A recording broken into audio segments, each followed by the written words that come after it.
Believe it or not.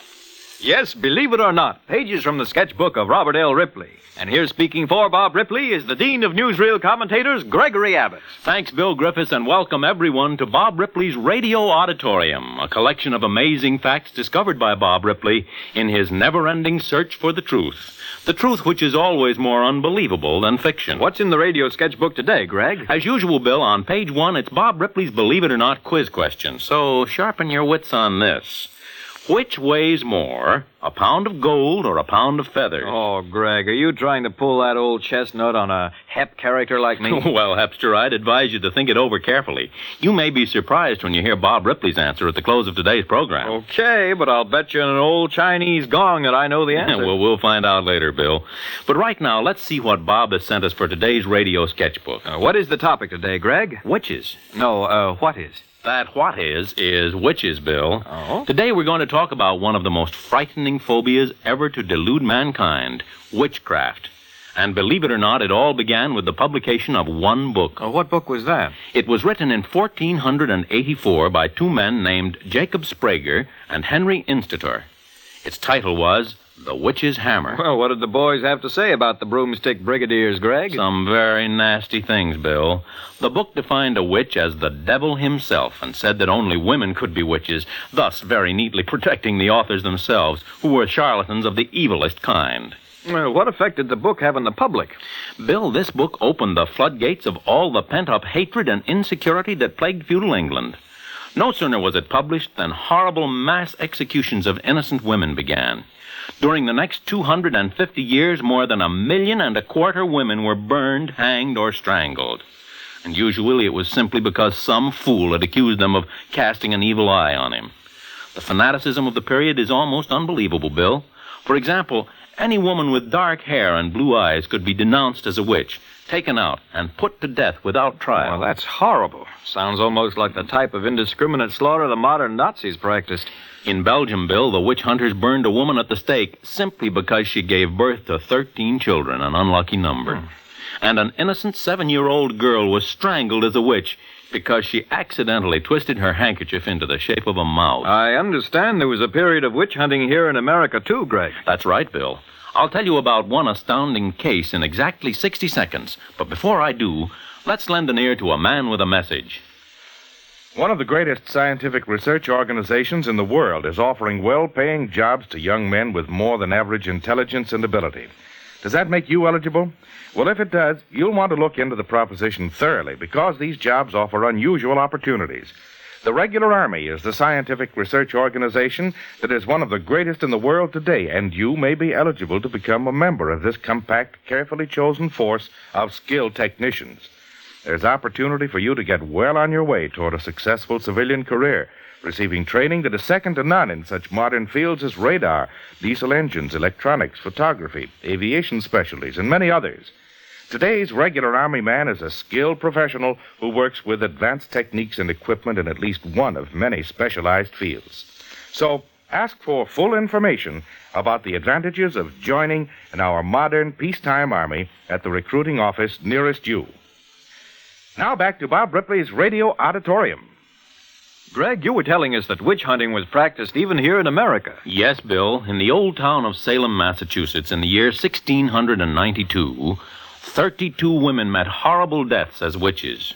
And believe it or not, as recently as 1930, during the national census, 2 women actually reported their profession as practicing witches, believe it or not. Well, Greg, I see now it's time for Bob Ripley's Believe It or Not dramatic sketch. And I suppose the topic is witch hunting. And a very important bit of witch hunting it was, too, as you'll soon find out.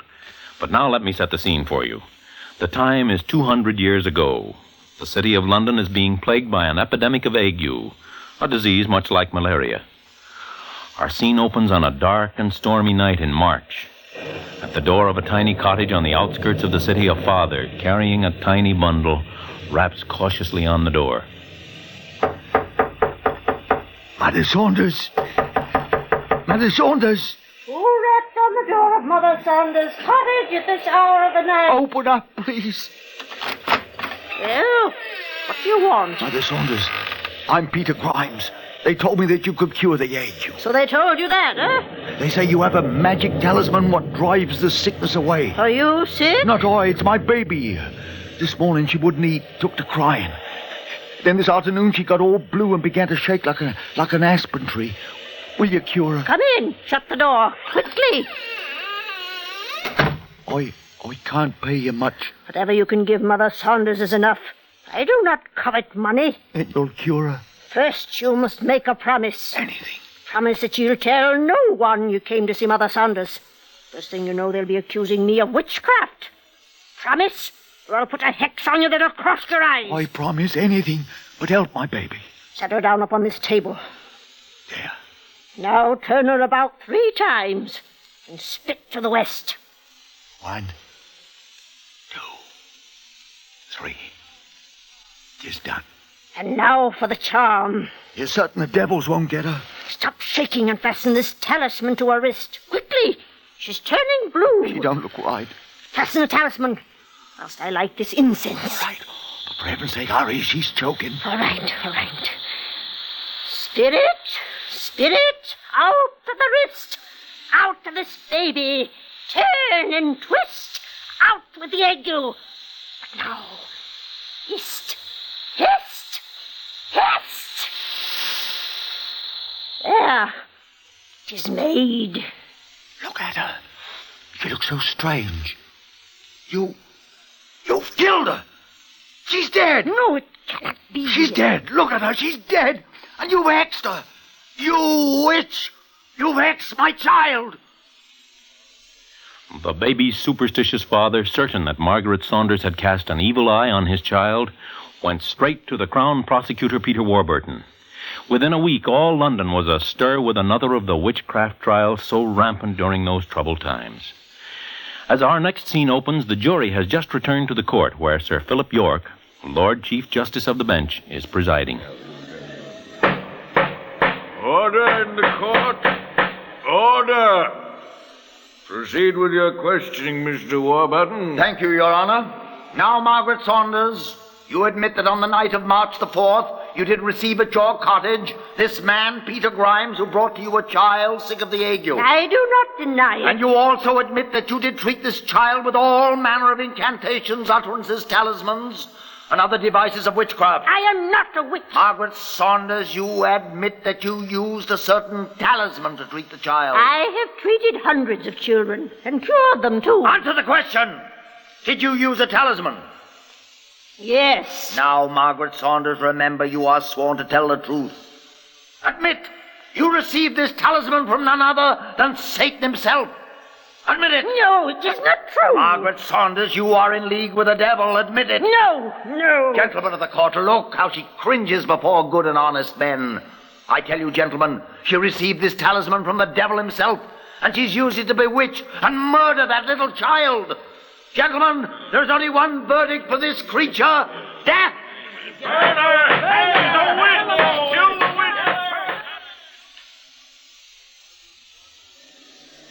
Margaret Saunders, you will rise and face the jury. Mr. Juryman, what is your verdict? We find the defendant, Margaret Saunders, guilty of witchcraft. Order in this court. Margaret Saunders, you realize the serious nature of this verdict, that it carries the sentence of death. Aye. If I'm to die, then I'm to die. But I've done naught. People came to me to help them out of their suffering, and I helped them. I had a talisman, but it was a good talisman, and it cured them. And you still insist that you did not receive this talisman from the devil? Your Honor, I protest post facto questioning of the defendant. She's been found guilty. Mr. Warburton, I am conducting this court. Certain of our eminent physicians have asked me to try and find out how this talisman was used. It seems Margaret Saunders did effect several cures, whether she is a witch or not. I yield to the court. Now, Margaret Saunders, tell me how you came to get this talisman. Well, Your Honor, it was given me many years ago by a young gentleman. When and how? It was more than 30 years ago. I had a little girl then, and she fell sick with the ague. The doctors could do nothing to help her. Where does this young gentleman come in? My father owned an inn. This young gentleman stopped there one night and asked for lodgings and food. Next day he heard that my daughter was sick. He told me he had a magic talisman that could cure her. I was desperate, Your Honor, so I let him try. He took a small piece of parchment and wrote on it. You say he wrote upon a piece of parchment and gave it to you? Yes, Your Honor. I have the parchment here. You see, 'tis rolled up and tied with colored ribbons. He told me to fasten it to my little girl's wrist. Stop. I think I can explain what happened. This young gentleman stopped at the inn without money to pay for his lodgings. When he heard about the sick daughter, he saw a way to take advantage of the mother's anguish and so avoid paying for his meals. So he took the parchment, and on it he wrote some meaningless gibberish. Margaret Saunders, you have that talisman with you, do you not? Yes, Your Lordship. Give it to Mr. Warburton here. I'll not touch it. It's quite safe, I assure you, Warburton. If you'll take it and open it, you will find written on it the first 5 letters of the Greek alphabet. They are entirely meaningless. Very well. Why, you're right, Your Honor. But how could you know? The talisman was wrapped up. Because, Mr. Warburton, I was the young man in the inn who wrote those letters.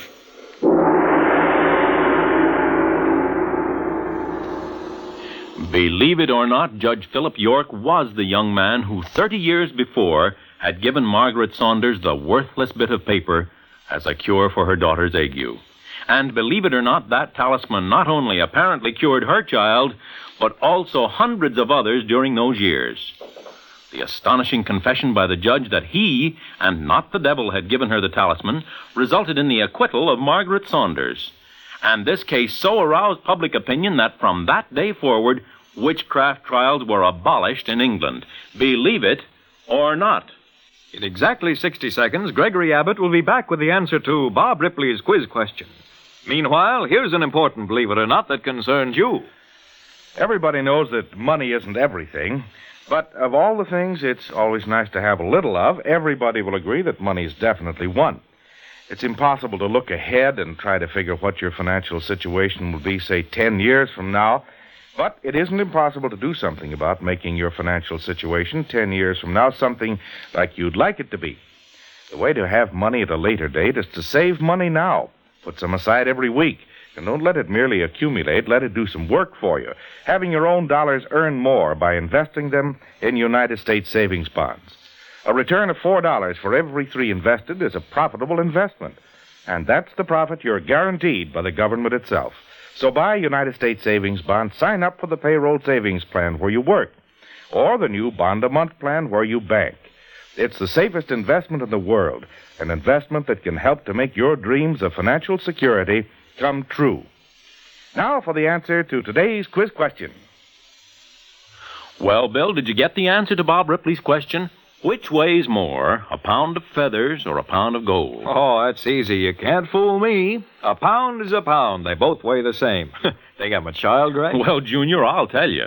A pound of feathers actually weighs more than a pound of gold. How come? Well, that's because feathers are weighed by avoirdupois measure, which has 16 ounces to the pound, while gold is weighed by troy measure, which only has 12 ounces to the pound. Believe it or not. Okay, Greg, you win.